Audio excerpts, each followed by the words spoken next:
soy un ser superior viviendo una esquizofrenia. Para poder tener un despertar espiritual, tú tienes que también sanar todo lo que son tus dolores emocionales, ¿no? No me estaba rompiendo, estaba despertando. Diarios de un Renacer es un espacio de conversación, reflexión y expresión personal. Las experiencias, opiniones y relatos compartidos en este podcast, tanto por los invitados o como por la anfitriona, son responsabilidad de quien las expresa y no buscan imponer una verdad absoluta. El contenido de este podcast no sustituye ningún tipo de diagnóstico, tratamiento ni acompañamiento profesional médico, psicológico o terapéutico. Si atraviesas una situación que requiere apoyo especializado, te invitamos a buscar ayuda profesional. Escucha con apertura, discernimiento y respeto por tu propio proceso. Bienvenidos a Diarios de un Renacer. Mi nombre es Yelin, me presento para quienes no me conozcan. Quiero darles primero que nada la bienvenida y agradecerles por ser parte de este nuevo proyecto que inicio. Hoy es el primer episodio de Diarios de un Renacer y quiero abrir este espacio hablando de ese despertar de conciencia que tenemos y que muchas veces viene desde duelos muy profundos, pérdidas irreparables, viene de silencios internos e incluso hasta de crisis existenciales.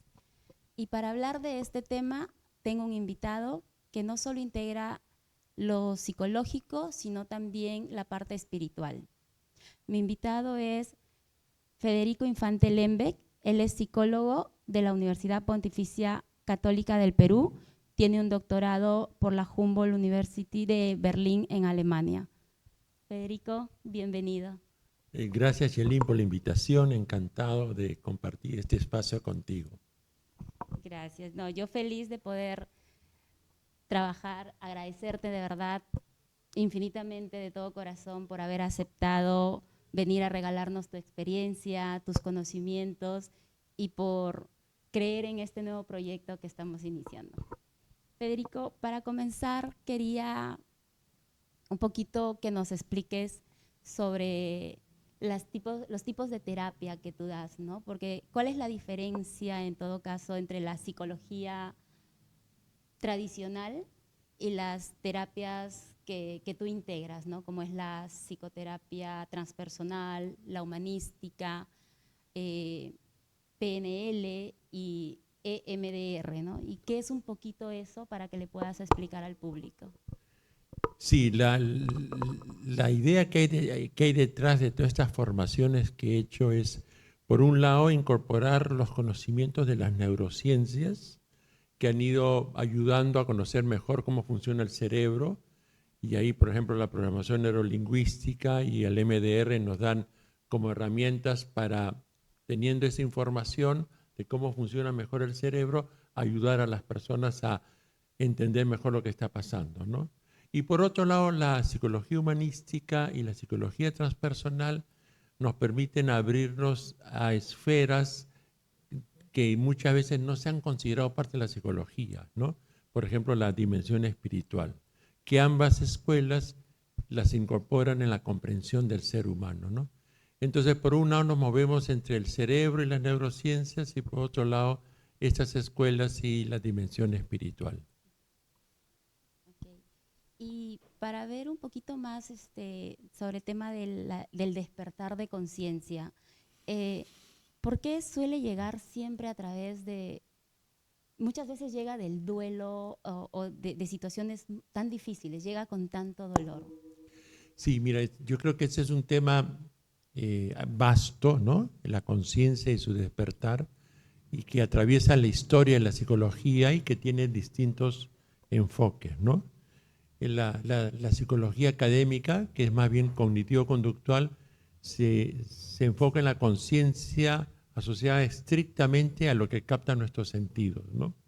Pero luego vienen las otras escuelas, como el psicoanálisis y la psicoanalía analítica de Jung, que nos dicen hay información escondida que está en el inconsciente personal, como diría Freud, y el inconsciente colectivo, como diría Jung, ¿no? Y a eso se agrega que hay esta información que viene de neurociencias que comienzan a darnos más información de cómo funciona el cerebro y de que nosotros podemos alcanzar lo que se llaman estados ampliados de conciencia. Nuestra conciencia, como la tenemos en lo cotidiano, que nos permite, por ejemplo, conversar ahora y estar atento a todo lo que pasa, puede ampliarse y tener acceso a información que está guardada en nuestras memorias y que aparece en la conciencia y nos ayuda a comprender mejor lo que está pasando. Pero muchas veces esa información que está guardada en nuestra memoria irrumpe de tal manera que es tanta información que nos confunde. Y esa información cognitiva, esa información emocional, es información que también se manifiesta a través de nuestro cuerpo, malestares físicos o expansión de nuestro cuerpo, pero también a nivel espiritual.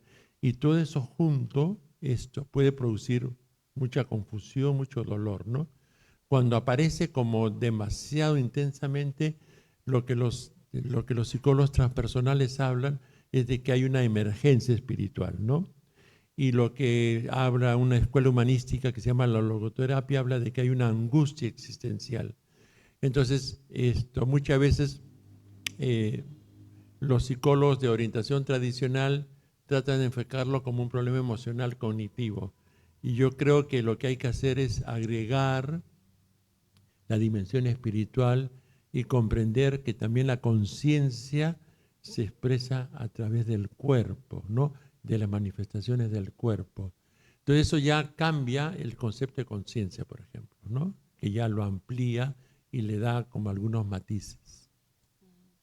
Pero eso a veces es generado cuando todo eso se va expresando, ya sea por el cuerpo o por alguna situación de tanto dolor.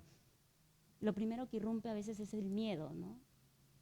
Claro, lo que pasa es que cuando yo tengo un despertar espiritual, eso puede ser un proceso paulatino, ¿no?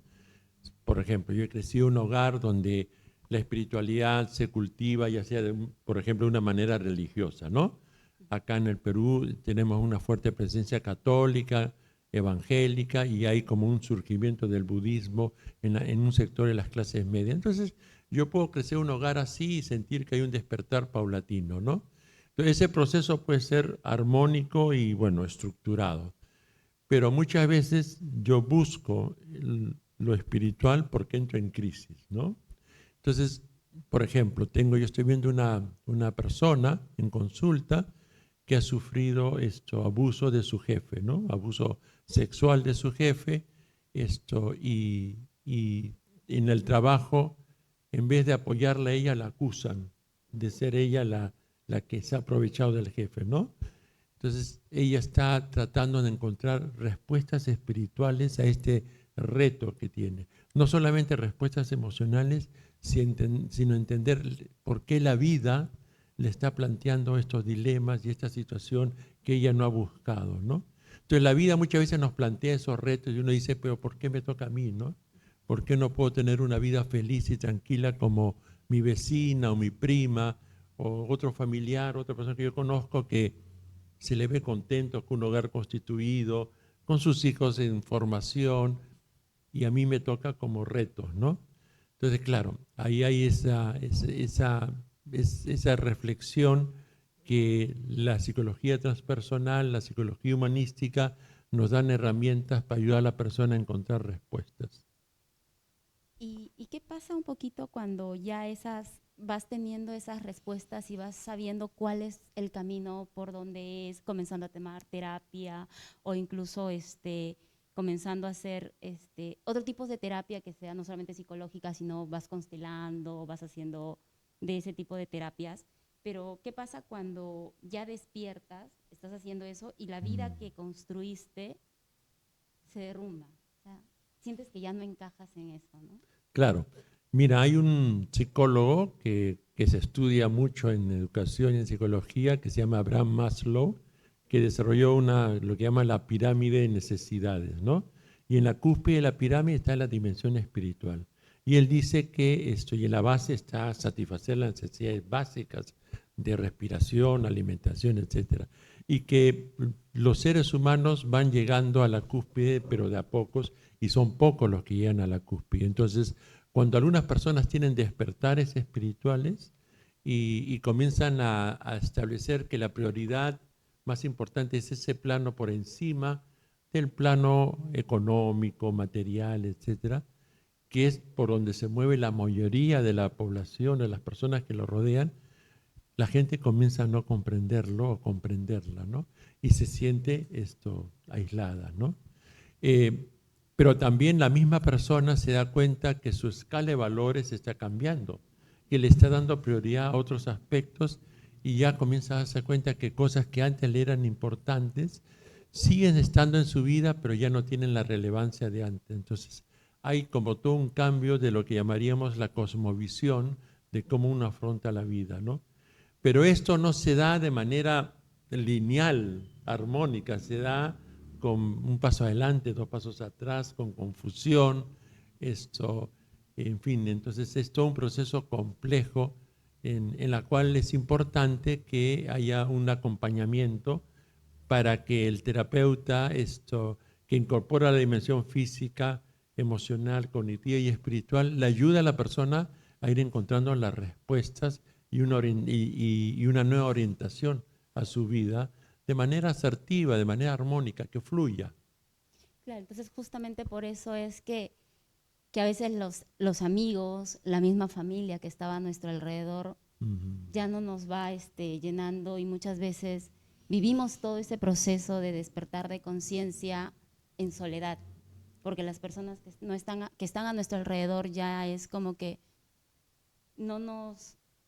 algo no nos llama la atención de seguir con ellos, ¿no? O sea, las mismas cosas que hacíamos ya ahora no nos llena. Si antes salir en grupo, estar con amigos, ir a bailar o ir a la playa juntos, a lo mejor ahora solo lo quieres hacer en soledad. Claro. Entonces, digamos que la soledad en sí misma no es negativa, ¿no? Porque es un momento en el cual yo me conecto conmigo mismo y me puedo conectar también con planos superiores. Pero tampoco es bueno de la soledad pasar al aislamiento, ¿no? Pero también es cierto que las personas que antes eran significativas y como ya comenzamos a tener diferencias en nuestras visiones de la vida, uno tiene que ir buscando personas con las cuales compartir esa forma de pensar, ¿no? Entonces, hay los caminos tradicionales, ir a los grupos religiosos, ¿no? Que en el Perú hay una oferta muy amplia y uno puede incorporarse a esos grupos de todas las vertientes, católica, evangélica, budistas, alternativas. Pero también hay otros grupos que tú has mencionado, por ejemplo, los que practican terapias alternativas, como mencionaste constelaciones familiares, o mencionaste también las terapias energéticas, como el Reiki. Entonces, uno va como encontrando ahí como comunidades afines con las cuales vivir esas experiencias. Creo que, por un lado, uno puede tener momentos de soledad, pero también tiene que tener momentos de comunidad. Y para eso buscar estas personas, estas instituciones con las cuales uno siente que hay afinidad y puede como alimentarse y retroalimentarse. Porque al final de cuentas uno tiene como que regresar al mundo para transformarlo también, ¿no? Porque lo que nosotros quisiéramos es que las personas que nos conocen, que nos han acompañado toda la vida, tengan también ese despertar espiritual, porque ese despertar espiritual nos da mucha paz, mucha tranquilidad, hace despertar una dimensión del amor que es mucho más amplia, y a nosotros nos encantaría que nuestros padres, nuestros hijos, nuestros hermanos, nuestros sobrinos, nuestros amigos, etcétera, también puedan acceder a eso, ¿no? Entonces, no solamente es decir, bueno, ya yo soy diferente, sino también cómo yo comparto eso, ¿no? Porque si no, se puede desarrollar como un comportamiento egoico, ¿no? O sea, además, y se desarrolla lo que de manera negativa el narcisismo, ¿no? De sentirme como que tengo un llamado especial y los demás están por debajo de mí y más bien me tienen que seguir y yo soy una especie de gurú que los demás se tienen que acompañar, ¿no? Entonces hay ese riesgo también, ¿no? Que hay que estar atentos a eso, porque estos son los caminos espirituales, siempre son caminos en humildad, ¿no? Mencionabas un poco de vivir en soledad y en aislamiento. ¿Cómo podría darse cuenta a uno de los oyentes que no está yéndose hacia el otro lado, ¿no? Está viviendo en soledad y no en aislamiento? ¿Cómo podría darse cuenta? Yo creo que cuando uno está en soledad tiene que ser una soledad productiva, ¿no? Por ejemplo, yo puedo practicar la meditación 15, 20 minutos todos los días, puedo hacer más, pero 15 a 20 minutos es algo que recomiendan los especialistas, ¿no? Ahora, esa meditación puede ser una meditación religiosa, como por ejemplo rezar el Padre Nuestro, Ave María, si es que uno es cristiano, o pues una meditación budista, o pues una meditación agnóstica, digamos, ¿no? Eso me nutre, ¿no? Pero yo también tengo que no desvincularme de la sociedad, ¿no? Y tratar de vivir en coherencia con estos valores internos que tengo. Entonces, la soledad tiene que ser una soledad en la cual yo me nutro, me cultivo, estudio, investigo, medito, de repente practico algunas otras artes que me permiten desarrollarme espiritualmente, pero siempre tengo que tener actividades en las cuales me relaciono con las otras personas, ¿no? Porque mi desarrollo espiritual tiene y que me da mucha paz y tranquilidad, tiene que expresarse también en la relación con los demás, en el amor a los demás, ¿no? Y en ese proceso yo me voy dando cuenta si estoy siendo alguien que no está construyendo una fantasía que me aleja, ¿no? Porque hay personas que, por ejemplo, dicen, yo he recibido un llamado, ¿no? Pero de repente están viviendo una esquizofrenia y se sienten elegidos, elegidos y dicen que la Virgen María o Jesús o alguien o un X le esté dando un mensaje y en realidad están entrando en un proceso de esquizofrenia y de delirio, de alucinación, ¿no?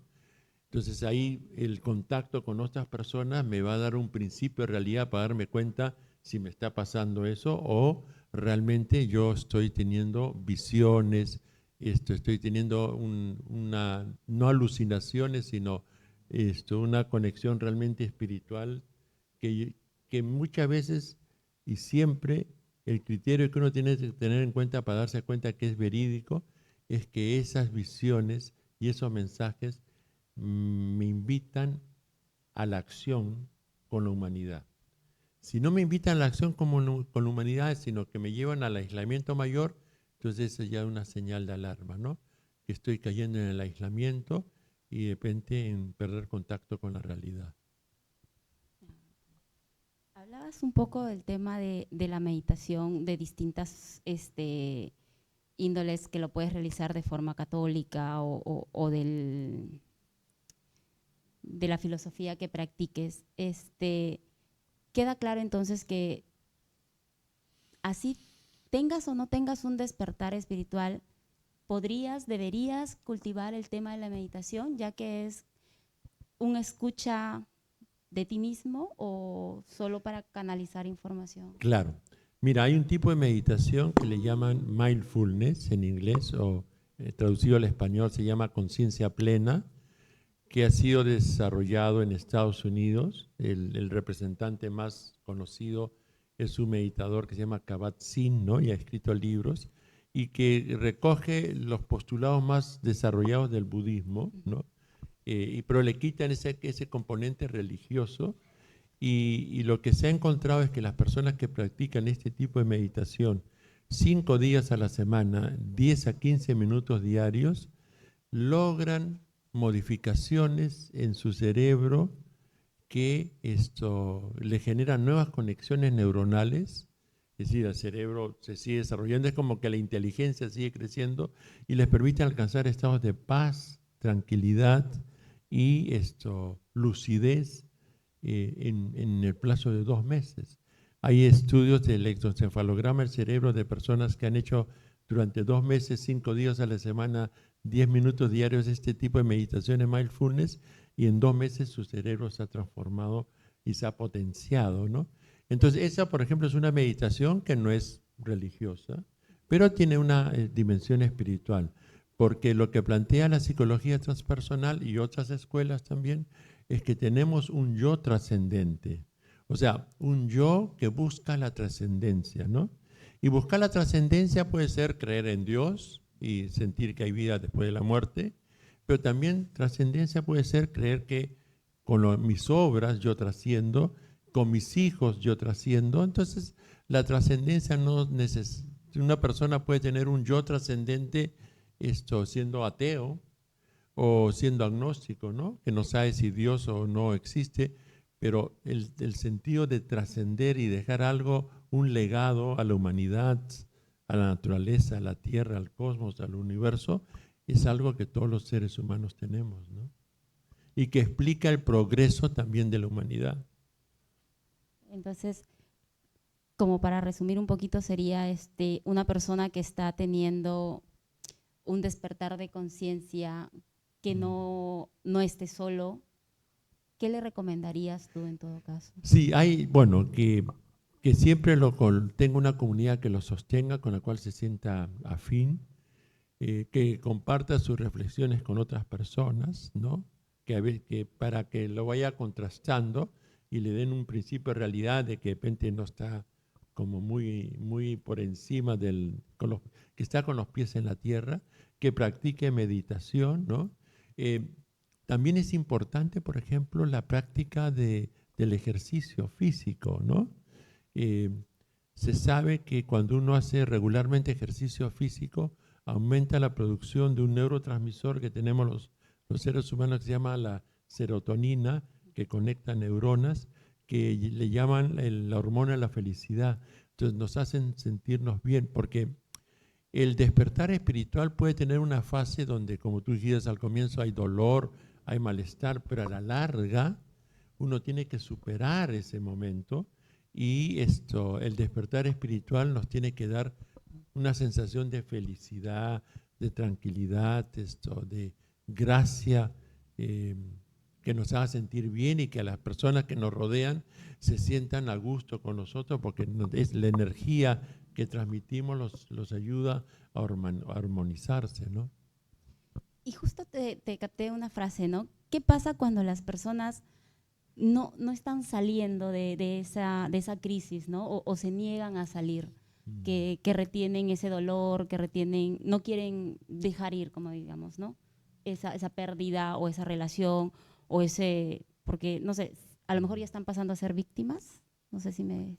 Claro, lo que pasa es que para poder tener un despertar espiritual, tú tienes que también sanar todo lo que son tus dolores emocionales, ¿no? Y bueno, también los dolores físicos. Pero digamos, como mi especialidad en la psicología hablaría de los dolores emocionales, entonces tienes que sanar los traumas de la infancia, de la adolescencia y de la adultez, ¿no? Las experiencias emocionales que te hicieron daño, digamos. Entonces, muchas veces las personas tienen un despertar espiritual acompañado de que aparecen todas esas cosas no resueltas de distintas etapas de la vida. Entonces ahí la psicoterapia, el acompañamiento con un psicólogo o un terapeuta holístico que maneje técnicas holísticas, te ayuda a ir sanando eso, porque ese es como que el piso que te va a permitir después acceder al plano espiritual. Es muy difícil tener un despertar espiritual pleno y armónico si es que no has sanado estas dimensiones emocionales, estos traumas psicológicos, ¿no? Y hay un mecanismo de protección que tenemos los seres humanos, que es no queremos tocar las cosas que nos han producido dolor, porque para sanar algo que me ha producido dolor tengo que abrir la herida, diríamos, por ejemplo, por usar una metáfora física, ponerle como alguna curación y eso produce dolor y al final se sana. Bueno, entonces en el caso psicológico, lo que me produjo dolor, hablarlo con el especialista, volver a vivirlo, a veces no queremos hacerlo, pero es como un proceso de liberación. La terapia, cuando se tratan traumas psicológicos dolorosos, es un plano de liberación. Y al liberarse, la persona ya llega a un estado de tranquilidad y por lo tanto la dimensión espiritual se armoniza, ¿no? Ahora, también hay que tener presente que esto no es un paso primero y después el otro, ¿no? Uno puede ir teniendo despertar espiritual en paralelo a que va sanando las heridas del alma y las heridas emocionales, ¿no? Pero para eso tiene que buscar un terapeuta que esté abierto a la dimensión espiritual. Porque muchas veces los psicólogos académicos o los psiquiatras académicos, en fin, dicen, no, eso no tiene nada que ver con la psicología, o si él habla que tiene conexión con Jesús o que tiene conexión con Buda o con ángeles, qué sé yo, está pues perdiendo contacto con la realidad, hay que recetarle un medicamento para cortarle esos pensamientos. ¿Por qué? Porque su formación académica tradicional no les permite ver que el plano espiritual es parte de la vida, ¿no? O les dice, bueno, eso háblalo con tu asesor espiritual, sacerdote, monja, pastor, guía espiritual, y no se dan cuenta que si bien eso es importante y se puede hacer, también los psicólogos y los terapeutas, psiquiatras, etcétera, y los terapeutas holísticos también tenemos algo que aportar para armonizar todo, ¿no? Porque lo que tenemos que, digamos, trascender o partir es que ya no se trata solamente de curar, sino también de sanar. Y la sanación es mucho más allá que la curación. La sanación implica estas 4 dimensiones que hemos estado hablando, la dimensión física, emocional, cognitiva y espiritual, para que sea realmente integral. Y y esto me lleva un poquito hablando de las heridas, ¿no? Y tomando un poco el tema de las infancias. ¿Es posible que yo esté trabajando mi tema espiritual, esté meditando, esté haciendo mis terapias, pero qué estaría fallando en mí si yo sigo, por ejemplo, atrayendo personas que me vayan a seguir lastimando, ¿no? Por ejemplo, si yo tengo este despertar espiritual a través de una relación dolorosa que pasó y comienzo a hacer mi trabajo de terapia, de este despertar espiritual con una u otra terapia que puedo hacer, constelaciones, reiki, registros akáshicos, ¿no? Voy integrando, voy viendo información, pero a la vez es como que sigo vinculándome con una persona que igual me va a hacer daño, ¿no? Entonces, ¿qué estaría fallando ahí? A ver, lo importante es que yo desarrolle todos los criterios y los elementos para darme cuenta qué personas tengo al frente, ¿no? Entonces puede ser que se me acerque a alguien que no es la mejor relación futura que yo pudiera tener como de pareja, ¿no? Bueno, yo debería tener la capacidad para darme cuenta, ¿no? Por ejemplo, que es una persona tóxica o que es una persona inmadura, etcétera. Entonces, el problema no es que esa persona se me acerque, sino yo qué hago cuando esa persona se me acerca, ¿no? Yo puedo ponerle los límites, decirle, mira, me, me encanta tener una relación contigo como de amistad, de colega de trabajo, pero estos son los límites, ¿no? Pero cuando yo a pesar de que me doy cuenta de que esa persona tiene limitaciones que no me suma, yo busco profundizar una relación, entonces ahí hay un problema que mi radar no está funcionando del todo bien. Entonces, por eso es que yo también te comentaba que el despertar espiritual es un proceso y en ese proceso a veces yo no me doy cuenta y no desarrollo todas las capacidades para darme cuenta de qué es lo positivo y negativo que trae cada persona que me rodea. Entonces es un proceso continuo de desarrollo y aprendizaje, ¿no? Ahora, yo puedo haber tenido una relación difícil y salgo de esa relación. Entonces ahí viene un proceso de introspección, de sacar aprendizajes. ¿Qué me enseñó esa relación para no repetirla, ¿no? ¿Por qué yo me incorporé a una relación de ese tipo? ¿Qué tiene esa relación o esa persona en común con cosas de mi pasado que yo he visto en mi familia de origen que de repente ha abierto ese canal? Entonces, siempre toda experiencia yo tengo que ponerme en la actitud de aprendiz para sacar conclusiones y aprendizajes de tal manera que mi experiencia de vida me lleve a que no me tropiece con la misma piedra. Interesante. Federico, muy bonito el tema tratado. como para ir cerrando, si hay una persona afuera que esté pasando este proceso, si tú les podrías volver a reiterar qué es lo que tendría que hacer o cómo actuar para que pueda tener este proceso, ya sea acompañado o en el grupo que lo sostiene, ¿qué le dirías? O sea, yo creo que todos tenemos que tener primero una actitud de humildad, de reconocer que todos estamos en proceso de aprendizaje, ¿no? O sea, yo ya tengo 66 años, pero he hecho muchos años de terapia, décadas de terapia. Entonces yo he tenido experiencias de yo mismo pasar por procesos de aprendizaje. Entonces todos tenemos algo que aprender, ¿no? La vida nos da señales y tener esa actitud de sacar conclusiones y aprendizaje de la vida, ¿no? No todo tiene que ser terapias, ¿no?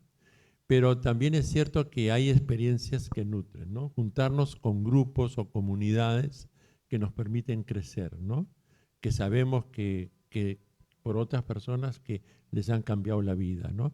Y luego estar dispuestos y abiertos a tener experiencias de desarrollo y crecimiento personal. Hay modalidades como talleres, hay terapias cortas, hay terapias largas, ¿no? Depende ya de la capacidad que cada uno de nosotros tengamos para abrirnos a estas dimensiones. Ya no solamente hay que mirar las terapias conversacionales, por ejemplo, hay terapias que priorizan la respiración. Entonces, experiencias de respiración, hiperventilación que hacen que uno desbloquee. Hay terapias que, por ejemplo, priorizan el baile, la danza, ¿no? Entonces, danzas terapéuticas en grupo, de manera individual, que me permiten salir adelante, ¿no? Hay terapias orientales que me ayudan a fortalecerme, por ejemplo, el tai chi, el yoga, ¿no? Que me fortalecen física y espiritualmente, ¿no? Entonces, mira, ahí te estoy mencionando cosas que tienen que ver con la música, con la danza, con el movimiento, con la respiración.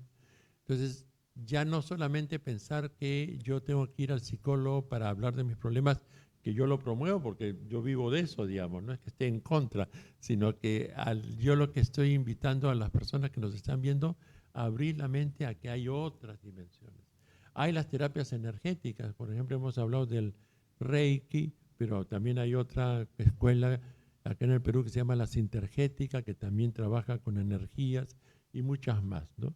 Entonces, pero también hay gente que improvisa. Entonces, siempre hay que ir donde alguien en el cual uno tenga referencia, que sepa de su formación. Ahora, por fortuna, tenemos a través de las redes sociales, LinkedIn, en fin, otras redes sociales, posibilidad de tener información de las personas y las formaciones que han recibido. Y si hay algo que nos llama la atención como nombre, pero no sabemos qué es, buscar.